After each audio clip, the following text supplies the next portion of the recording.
I represent the East Africa Chamber of Commerce, or the East African Business Network. Our mission is to promote trade and investment between US and East Africa. We've been doing this for 20 years. This will be the 20th year we're going to do our party here in Dallas. But I don't want to say much. I was told I have only 3 minutes, and I'll make sure I utilize them properly and not to exceed that. Diaspora, I'm very aware of diaspora. I deal with diaspora all the time. I understand our concerns.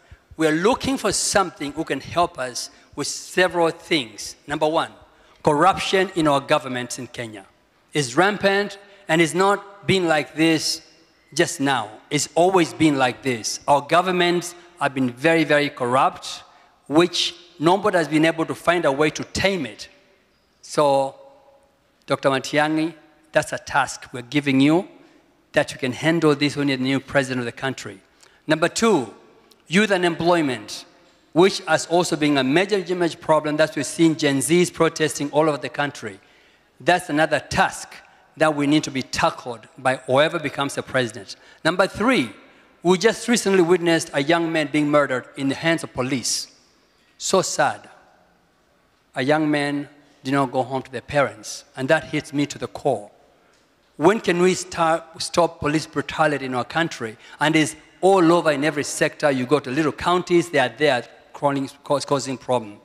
Number four, devolution is being affected by governments these days because money is being kept at the treasury and is not flowing to the governors. That development is being delayed. That's a problem we have in the country. Number five, it seems like the judiciary just works for the executive, which is really, really sad because that means the little people that have no money, they can never get justice. Can we get a president who can really, really change that? Number six, the Electoral Commission. That is robbing us of democracy. If we don't have democracy, we have no country anymore.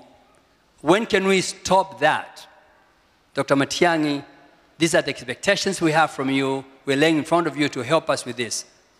Third, the final thing I want to just to mention, I know there are several people running for presidency, and we all know very well, we're acutely aware, if you all don't unite, in 2027 there'll be a problem. We will never win. So can we get collaboration so that we can actually eliminate the problem we currently have in the government? That's our ask. Thank you very much, and welcome to Dallas.